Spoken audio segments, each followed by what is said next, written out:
Palavra da Verdade. Devocional de 5 de dezembro. A vitória sobre Satanás. Quanto ao mais, sede fortalecidos no Senhor e na força do seu poder, revestivos de toda a armadura de Deus, para poderdes ficar firmes contra as ciladas do diabo. Porque a nossa luta não é contra o sangue e a carne, e sim contra os principados e potestades, contra os dominadores deste mundo tenebroso, contra as forças espirituais do mal nas regiões celestes. Portanto, tomai toda a armadura de Deus para que possais resistir no dia mau e, depois de terdes vencido tudo, permanecer inabaláveis. Efésios 6, de 10 a 13.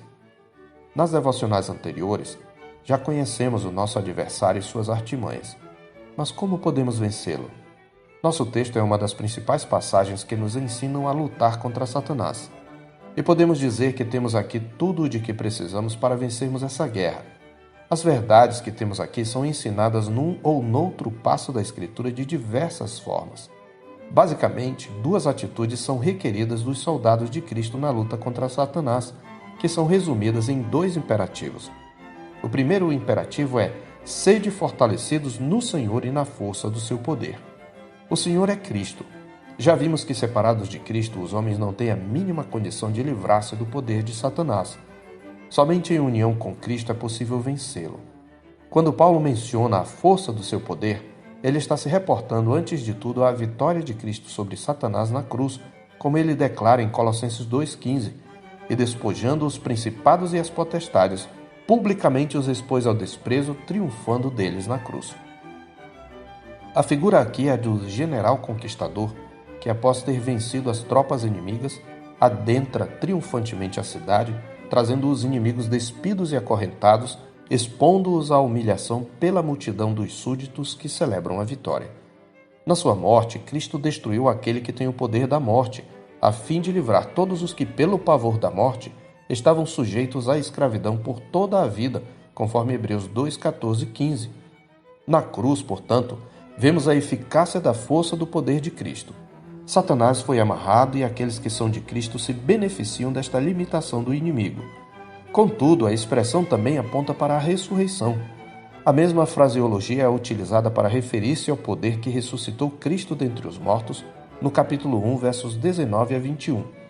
Ali, Paulo ora para que os efésios conheçam a eficácia da força do seu poder, isto é, do poder de Deus, o qual exerceu ele em Cristo, ressuscitando-o dentre os mortos e fazendo-o sentar à sua direita nos lugares celestiais, acima de todo principado e potestade e poder e domínio e de todo o nome que se possa referir, não só no presente século, mas também no vindouro. Ou seja, a força do poder que nos fortalece é a mesma que ressuscitou Cristo dentre os mortos e o fez assentar-se acima dos principados e potestades. Em união com Cristo, os cristãos também foram assentados nos lugares celestiais, conforme o capítulo 2, verso 6. Esse fortalecimento com poder nos é concedido mediante o Espírito Santo que habita em nós, os que cremos, conforme a oração de Paulo no capítulo 3, verso 7, ao pedir para que, como ele testemunha, segundo a riqueza da sua glória, vos conceda que sejais fortalecidos com poder, mediante o seu Espírito no homem interior. Portanto, o primeiro fator necessário para vencermos o inimigo de nossa alma é sermos fortalecidos na força do poder de Cristo, isto é, no poder de sua morte e ressurreição e no poder do Espírito Santo que em nós habita. O verbo está na voz passiva, sede fortalecidos. Isto se resume em uma palavra: dependência. Precisamos todos os dias aprender a confiar na obra redentora de Cristo e nos render às santas influências do Espírito Santo, mortificando a carne com suas paixões e concupiscências, no poder do Espírito.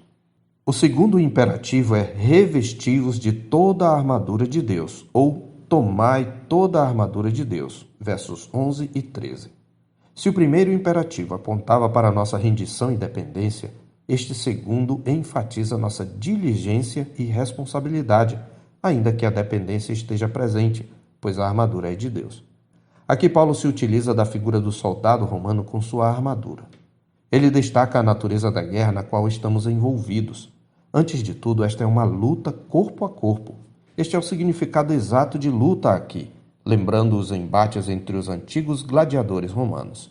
Além disso, temos inimigos poderosos, organizados e invisíveis. São principados e potestades, dominadores deste mundo tenebroso, forças espirituais do mal nas regiões celestes.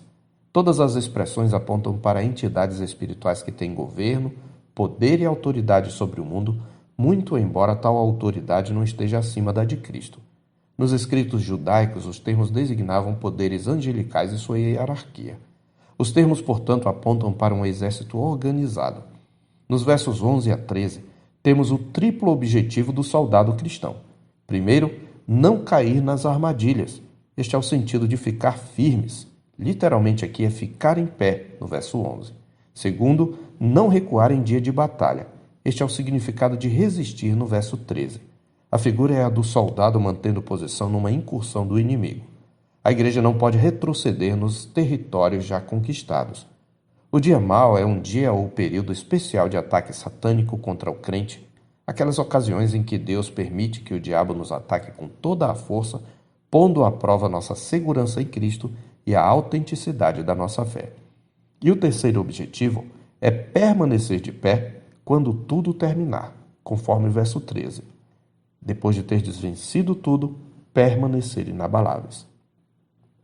Paulo se inspira no soldado romano, associando a armadura às verdades do Evangelho nos versos 14 a 17. Antes de tudo, a figura nos remete à passagem de Isaías 59, 16 e 17, onde o profeta descreve o próprio Senhor como um guerreiro celestial que vem para subjugar os inimigos do seu povo e libertá-lo do jugo desses inimigos. Está escrito que, ao olhar para a condição do seu povo, o Senhor viu que não havia ajudador algum e maravilhou-se de que não houvesse um intercessor, pelo que seu próprio braço lhe trouxe a salvação e a sua própria justiça o susteve. Vestiu-se de justiça como de uma couraça e pôs o capacete da salvação na cabeça, pôs sobre si a vestidura da vingança e se cobriu de zelo como de um manto. O braço do Senhor é o mesmo servo sofredor, como Isaías declara no capítulo 53, 1. Quem creu em nossa pregação e a quem foi revelado o braço do Senhor, antes de descrever o sofrimento de Cristo. O Senhor Jesus se revestiu de sua armadura e não apenas resistiu a Satanás em todo o seu ministério, como também no Calvário. Em suma, os dois imperativos apontam para uma e a mesma coisa: a obra redentora de nosso Senhor Jesus Cristo, de cujos benefícios tomamos posse pela fé. De modo que a armadura fala do Evangelho no qual devemos crer e pelo qual devemos viver. Se permanecermos firmes nesse Evangelho, sem dele jamais nos desviarmos, seremos imbatíveis e indestrutíveis aos ataques de Satanás. Assim, as peças da armadura são as verdades do Evangelho e as virtudes que delas emanam. Cingir o cinto da verdade significa tanto firmar-se na verdade do Evangelho, como ser verdadeiro em suas atitudes. Vestir a couraça da justiça é ter os afetos protegidos pela justiça salvadora de Deus, bem como ter desejos e vontades dirigidos pela justiça santificadora de Deus. Calçar os pés com a preparação do Evangelho da paz é estar disposto a ir e pregar o Evangelho aonde quer que o Senhor nos enviar.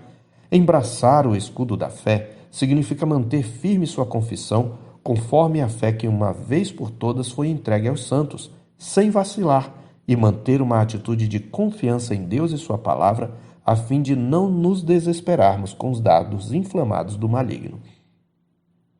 Colocar o capacete da salvação quer dizer cultivar a segurança da salvação, conforme 1 Tessalonicenses 5,8. A certeza da salvação é uma defesa contra as dúvidas que o diabo lança em nossa mente quanto a este fato. E tomar a espada do Espírito, que é a palavra de Deus, é manejar bem a palavra, a fim de repelir as investidas do diabo, como fez nosso Senhor no deserto da tentação. A palavra é a espada do Espírito. Ele a inspirou, ele nos ilumina para compreendê-la e nos capacita a interpretá-la e usá-la adequadamente, lembrando-nos dela no momento oportuno. Esta armadura é vestida com toda a oração e súplica, conforme o verso 18. A oração é como o óleo que lubrifica a armadura. Enfim, podemos concordar com o puritano William Gurnall, que a armadura é o próprio Cristo, como ele comenta. Se nos revestirmos de Cristo, se estivermos em Cristo, isto é, em sua graça e seu poder, e Cristo em nós, somos indestrutíveis. Eu sou o pastor Marcos Augusto, pastor da Terceira Igreja Presbiteriana de Boa Vista, em Roraima. Tenha um bom dia na paz do Senhor Jesus.